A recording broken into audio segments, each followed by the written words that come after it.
good day po mga ka-greenie. Saan man kayo naroroon ngayon, good evening, good morning, and good afternoon po sa inyong lahat. And for today's video, maglalagay po ako ng Osmocote. Ito po, ng fertilizer ngayon sa aking mga bagong ripat na mga succulent. Hindi naman medyo bago-bago. Mga 2 weeks na sila, 3 weeks, 1 month.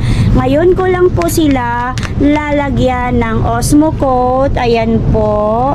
Ilagay ko siya sa cup, pero mamaya ibabalik ko siya sa lalagyan na may sealed. At ngayon, lalagyan ko nga sila kasi may mga succulent po ako na hindi ko pa nalalagyan ng mga Osmocote. Before po kasi pag nagre-ripat po ako, pagkatapos ko po mag-ripat 2 days, 1 day, naglalagay po agad ako ng Osmocote. Pero ngayon, hindi ko po sila naglagyan dahil sunod-sunod po yung unboxing ko, sunod-sunod po yung repotting ko, kaya hindi ko po sila nalalagyan agad. Pero okay lang po yun kasi kaya mayroong main fertilizer, yun kanilang vermicast. Malaking tulong po yun sa kanilang potting mix para kapag didiligan mo na po sila, hahalo na po yung fertilizer sa kanilang soil. So ngayon, ayan, uunahin ko yung mga mellow cactus ko na hindi ko pa talaga sila nalagyan. Kakamayin ko na lang po at magwa-wash ako pagkatapos. Ayan po, kasi medyo mahirapan ako pag gumamit pa ako ng spoon.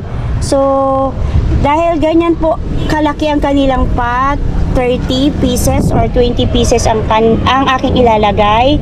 So pwede po natin siyang iumpok sa isang side, lahat pwede, or pwede rin pong hiwalay.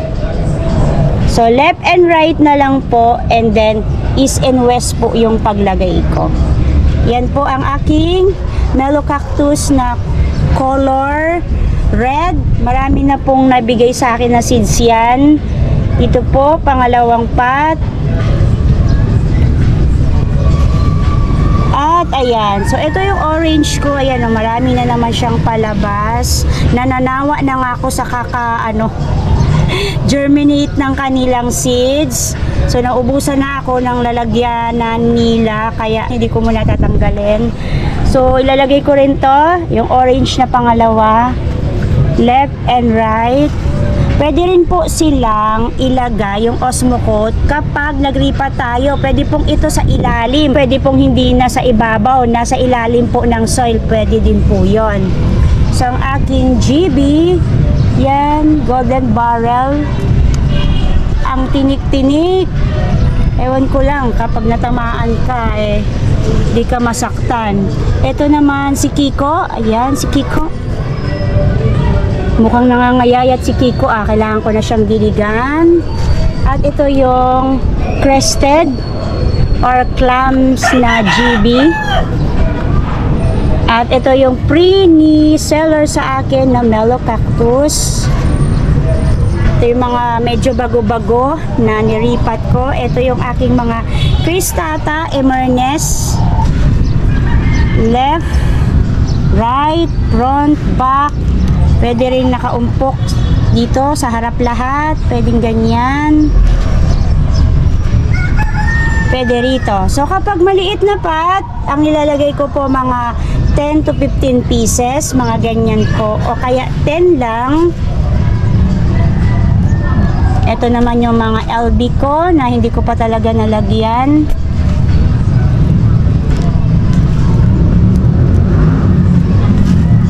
Lima sila, yung LB ko na ito. At ito yung aking Mirio. Hindi ko rin nalagyan sa kabisihan ko. Nakalimutan ko talaga sila lagyan. Kahit yung mga nauna kong mga succulent, hindi rin. Yan, yung mga nandito. Lalagyan ko rin ito si Baron. Beyonce drops. Beyonce. Kulang pa. Lagay ko pa pala dito sa kabila. Ito rin sa kabila. Ito si Calibra ko. Yan. At si Angel Wings, nakakatuwa kasi magta-tribe sila ngayon.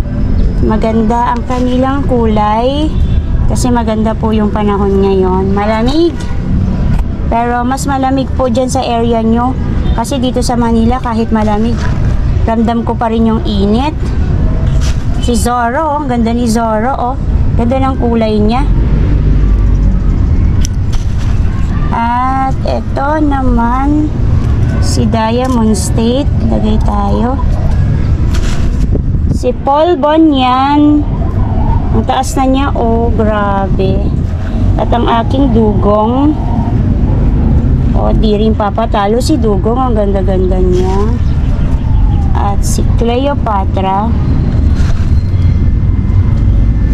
Ang hirap niya lagyan kasi medyo mababa yung niya, stem niya or yung leaves niya doon sa soil. At ito yung medyo bago-bago, 2 weeks pa lang ang aking suyon. Sabi ko lalagyan ko na sila, hindi ko pa rin sila nalagyan, nakalimutan ko. Busy po kasi sa personal things, kaya naiiwan ko po sila ngayon dito. Nasasaglit ko lang po silang silipin. At ito ang aking green smile. Ang dami niya clamp siya talaga. Is intact pa yung pagka-clamps niya. Paano ko siya lalagyan? Hindi ko siya masingitan. Dito na lang dito. Yan. Ito si hair ones. Side. Dito din side. Kasi medyo malaki yung pot niya.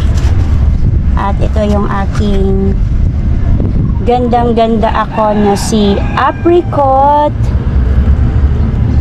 Dito na lang din. At dito. At si Arunpe. Wala pa siyang Osmo Coat, pero ang ganda-ganda na po niya.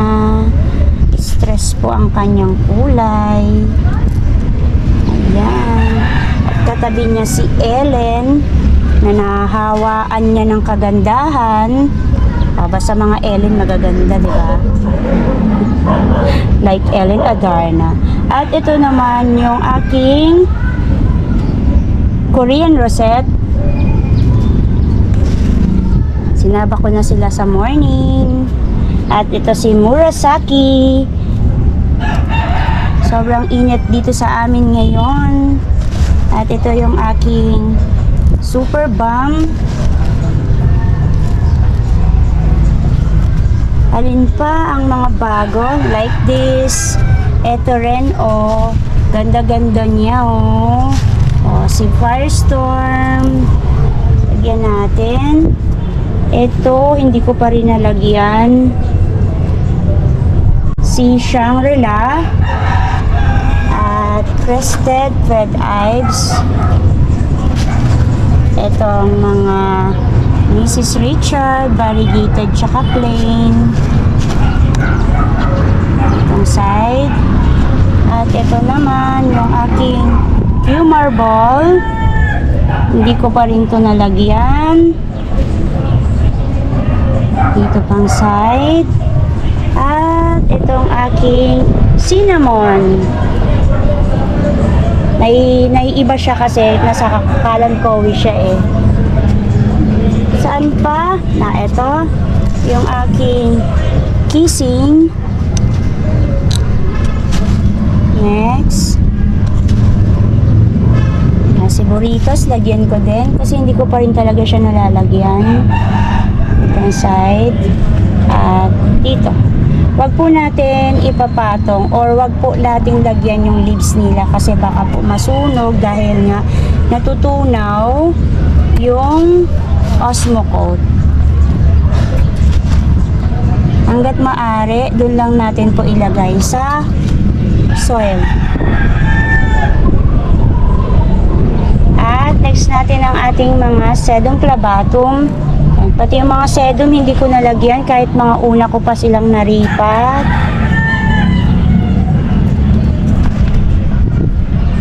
Yan. So, next. Dito, ito si Red Lantern. Hindi ko pa rin siya nalalagyan. At yung mga nandito, ito, this one. At may mga iilan din akong mga gym, no, na hindi ko pa nalagyan kasi may mga bago, yung mga free sa akin. Ito lalagyan ko. Yung iba dyan, kaya hindi na siya nakikita kasi nandun na siya sa ilalim ng soil. Ito rin. Tsaka alam ko ito, free din ito sa akin. Yan. May mga malalaki na sa unahan. Yun yung free sa akin na alala ko. Pati yung yellow. Ayan. Ito, nakakatuwa. Oh, meron na siyang ano, oh. Wow! Offset, baby. Pag lumaki siya at mag-perfect siya, halos lahat magkakaroon ng pups niya. Okay na okay, magkakaroon tayo ng marami propagation neto. Ganda pa naman ang ano niya, kulay niya, oh. So, eto na rin, isabay ko na rin po yung mga iilan na astro kasi meron hindi pa ako nalagyan. Alam ko itong mga super gabuto, nilagyan ko na siya eh. Ito na lang. Yung mga oibo o kaya nodum. Saka itong isa kasi free ata yan sa akin. And that's it for today mga ka-greenie. Ganyan ko lang po pinifeed or binavitamins ang aking mga cactus and succulent gamit po ang fertilizer na Osmocote. Sana may nakuha po kayong tip kung paano po ako magpalago or magpataba gamit po ang aking Osmocote. Kung love po ninyo at nagko-collect din po kayo ng mga plants kagaya ko, please po pa-like and pa-share na rin po ng aking video na ito. Don't forget to subscribe po, Ana Doran. At ilalagay ko po ang aking FB account. Ayan po. Thank you Lord sa araw na ito. May God bless you all. Bye-bye po mga ka-greenie.